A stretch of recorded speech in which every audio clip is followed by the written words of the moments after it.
You might not see hypergamy, but hypergamy sees you. So I got this title idea from the YouTube channel Rehab Room. He has a video that came out a little while ago called You Might Not See Mog, but Mog Sees You.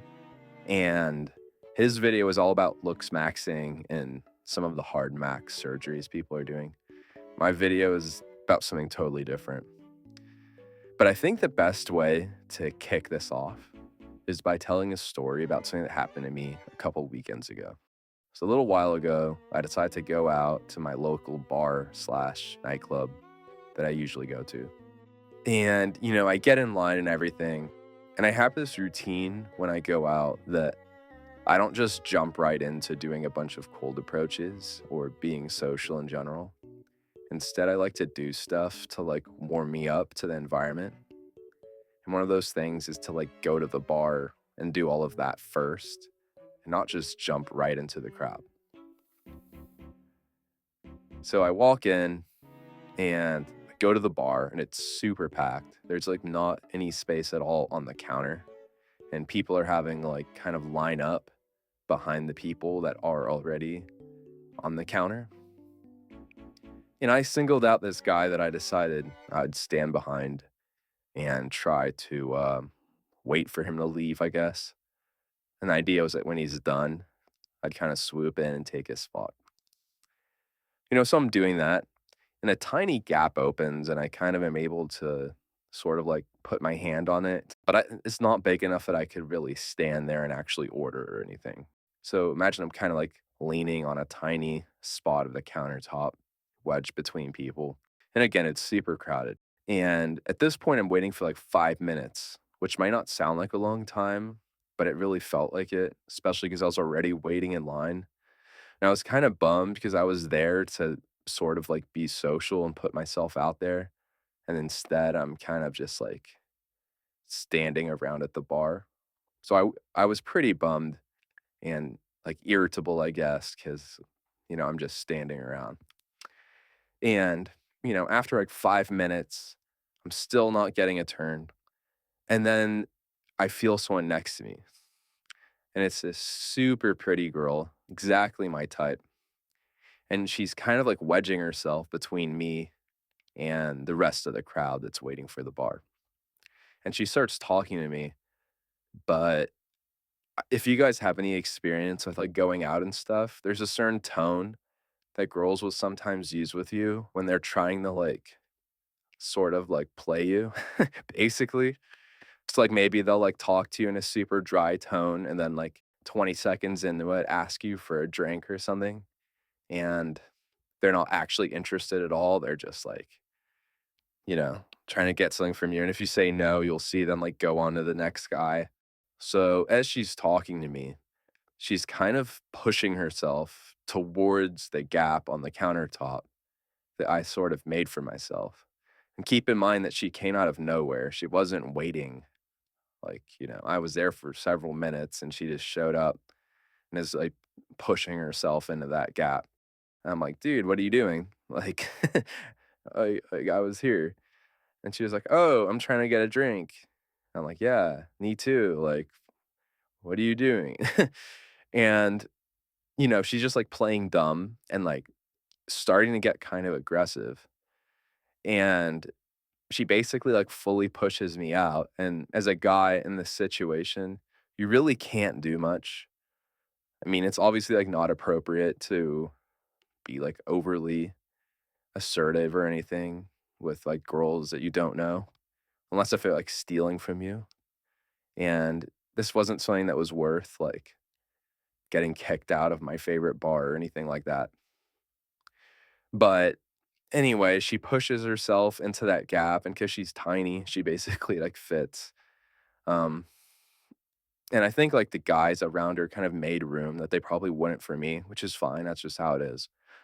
But point being, she basically took my turn blatantly in my face. And not just that, but then she goes and says something to the girl next to her, and they both kind of look at me and they laugh at me oh yeah, fuck this guy. Um I kinda said something again, like, "What was that?" Like, "You just totally cut." She's like, "Oh, no, this is my friend." And I know for a fact that that wasn't her friend. Like, that girl that was supposedly her friend was in line. It was, like, a totally different group, right behind me when we were, like, going into the club. So that just shows how girls will kind of gang up on you, even if they don't know each other. They just kinda instantly click. I know they compete when it comes to, like, actual dating, but when it comes to, like, random guys, like, there's a lot of, coordination between certain types of girls, I guess. After that, I was like, "Screw it. I'm just gonna get a water because I don't wanna have to, like, order and stuff." And this is probably dumb, but I was like, "Oh, can you do me a favor?" 'Cause, like, the water is free, so I was like, "Oh, can you do me a favor?" Before I could even say anything, she's just like, "No." And I'm like, "Oh, that" I didn't say this, but in my head, I'm like, "Oh, that's, like, horrible, dude. Because I let you cut, basically, and now I'm having to wait another, like, 5, 10 minutes after I already waited 5, 10 minutes. So I'm just saying again, I'm like, "Oh, can you just order me a water, like, since you did that?" Like, and she again, in a super rude tone, she's just like, "No." And the other girl's like, "Yeah, no." It's like, I guess the takeaway from that is I went to the I was, like, kinda procrastinating from actually approaching girls because approaching girls can be kind of an anxiety-inducing thing, and the thing that makes it anxiety-inducing is fear of rejection pretty much. And if we kind of peel back another layer, what is it about rejection that guys are kind of afraid of or at least anxious about? It's the emotions that come with it. And, they're communicating that you're not a viable man, basically. Not that that's a healthy way to interpret it, but that's how many of us do interpret it. So here I am kind of avoiding doing that. Like, I'm not saying there's anything wrong with warming up, but my point is like, if it wasn't something that stressed me out at all, I probably wouldn't need as much of a warm up and like adjustment to the environment. I just jump right into it. But nonetheless, I'm totally like minding my own business, not starting any conversations, not approaching, not putting myself out there. But I left that countertop with the feelings of rejection and basically like the mental state of someone who was just brutally rejected. Because in a way, like they were kind of communicating that, you know, to some extent they saw me as a piece of shit, which again, they don't know me. And it shouldn't bother you when random girls treat you like that. But the point being is that I was avoiding that feeling by not approaching. And if I was approaching, at least I would have kind of gotten something from it. Like when you go up to a certain amount of girls, you're playing a numbers game to some extent. And it's like rolling the dice. Like, yeah, you might roll a bad number, but you also might roll a good number. And that does happen. And if you do get rejected, it's like at least you're playing a game that you have a chance at winning. Whereas the fact that you can get essentially treat the feelings of rejection, even when just standing by yourself, not bothering anyone, uh, I think it shows that you shouldn't really let your fear of rejection hold you back because hypergamy, girls seeing themselves as better than you or treating you like crap because they see you as less than can still happen even when you keep to yourself. I'm not going to go through trying to convince you to approach girls if that's not your thing. But if you're someone who does or who wants to, but has this fear of rejection, again, my message is just you can have those horrible experiences from extremely attractive girls happen to you, even by just doing the simplest of things and not going up to them and keep completely keeping yourself and being an introvert.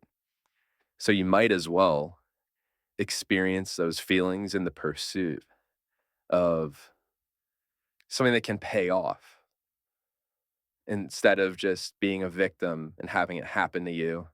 And, like, there's no scenario pretty much where that story I just told you would have ended in anything positive, really. You know, um, I wasn't playing to win. I was just trying to protect my ego and postponing what I was there to actually do. And just another story to wrap this up again. This time, I'm not the incel in the story. I was walking with a girl again in kind of a nighttime scenario, and she was pretty drunk. And we got to the crosswalk, and we're like waiting across the street. And in front of us are two guys that I guess weren't that attractive. And she was drunk, and she basically out loud was like, I'm not gonna say what she said, but she basically said something, like, pretty rude about them, and they were, like, right there. So they definitely heard it, and I think they kinda pretended not to hear it. And, I mean, who knows, like, maybe those guys are super secure and, aren't bothered by that, but I know I would be if I was them. And I kinda told her off. I was like, "Why would you say that?" I mean, even though, like, she wasn't saying it to me, I kinda did put myself in their shoes, and they're literally just trying to cross the street, and they still basically ended that night, um, having a girl talk shit about them, basically. I'm not saying they should have been out and about approaching, but my point being is that, again, they were just minding their own business, and these things can still happen to you, even if you're minding your own business. I think you guys get the idea. Again, if cold approach isn't your thing, I get it. I'm not trying to convince you. But if you are someone that wants to do it, my big message is just don't let the fear of rejection hold you back because it happens even if you don't go up to them. Hope you guys like this one. Make sure to check out my other videos. I also have my free Instagram maxing course and community linked in the description below. So be sure to check that out if you're interested. It won't be free for long. And I'll see you guys next time. Peace.